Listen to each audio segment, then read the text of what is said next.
A miniature version of a classic gaming system packs in the play value. Hi, I'm Bob from TTPM, and this is a Super Nintendo Entertainment System Classic Edition. Last year, it was all about the 80s when Nintendo released a miniature version of its original console system.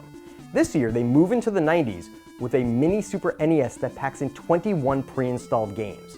From an aesthetic standpoint, the console is just amazing. This is a smaller Super NES right down to the classic power and reset buttons, and it even has updated takes on the system's original controllers. Those updated takes are really just so they can actually plug into a smaller system. To get started, setup is simple. All you have to do is plug in an included HDMI cable into the system and then into your TV.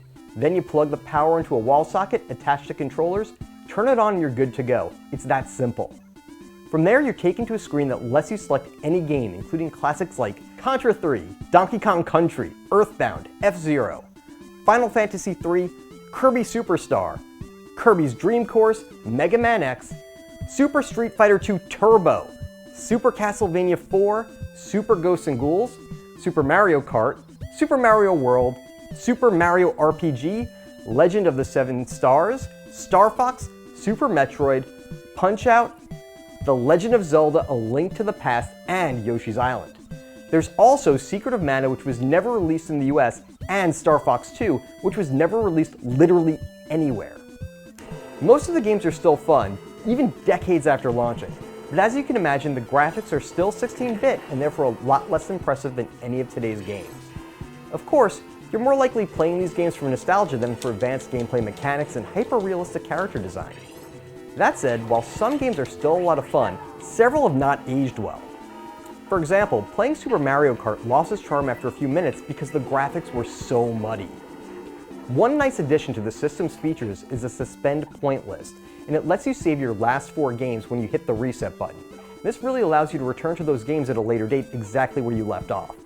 A second interesting feature lets you make some display alterations, and that lets you add a CRT filter to the screen so you really get that total 90s video game vibe. You can also pick the 4:3 aspect ratio, which is really another way of emulating an older TV, or you can even switch to what they call pixel perfect mode, and that uses the original resolution that was used to design the games. One drawback is that there's no mode to fully utilize today's bigger, more rectangular TVs, and that means the games can't fully fill the field. To be fair, I'm sure blowing up a 16-bit graphic to an HD scope would cause the game to look literally terrible. To combat this, Nintendo lets you pick a variety of frames that can fill in the blackness. There are 12 to choose from, including red curtains and even an old-school CRT TV set. All in all, for a manufacturer's suggested retail price of $80, if you can get your hands on this super popular system, it's totally worth it. The classic games are still fun, and the role-play games like Final Fantasy Super Mario RPG and Secret of Mana offer hours of play for a fraction of what it costs to buy the system in all of these games when they were originally released. For more on this toy, including where to buy and current best prices, find us at TTPM, and subscribe to our YouTube channels for more reviews every day.